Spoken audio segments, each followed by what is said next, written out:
நான் இவனை தான் கட்டுவேன், இவளை தான் கட்டுவேன். கெட்டுல கெட்டி செங்க சொம. அப்புறம் சொல்லுவான், ஐயோ தேவையில்லாம கைய வச்சு விட்டனே. நம்ம ஆட்கள்லாம் இருக்கியால, நான் அடிக்கடி சொல்லுவேன், வாலிப பிள்ளைகள் சரி, வாலிப பையங்களும் சரி, பெரியவங்களுக்கு ஆண்களும் சரி, பெண்களும் சரி, மண்டைகள் மண்டைக்கே ஊழியம் செய்யுங்க, கொண்டைகள் கொண்டைக்கே ஊழியம் செய்யுங்க.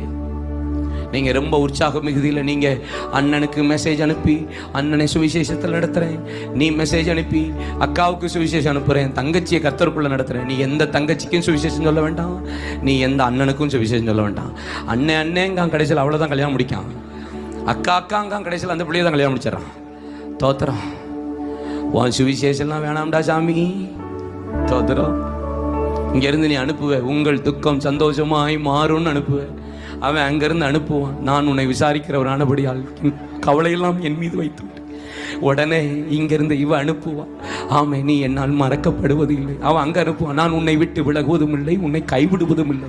இவன் இங்கிருந்து அனுப்புவான், சகல நாட்களிலும் சதா காலையில் நான் உன்னோடனே கூட இருப்பேன். அவன் அங்கிருந்து அனுப்புவான், மரண வரைந்த முன்னை விட்டு விலகுவதும் இல்லை. தோத்திரம், வான் சுவிசேஷம் வசனம் எனக்கு தேவையில்லை. ஆமேன்னு சொல்லுங்க. இந்த வசனம், இந்த சுவிசேஷம் இதெல்லாம் நமக்கு ஆவறது இல்லை. நீ செங்கலையும் பிரிக்க வேண்டாம், ஆணியையும் புடுங்க வேண்டாம்.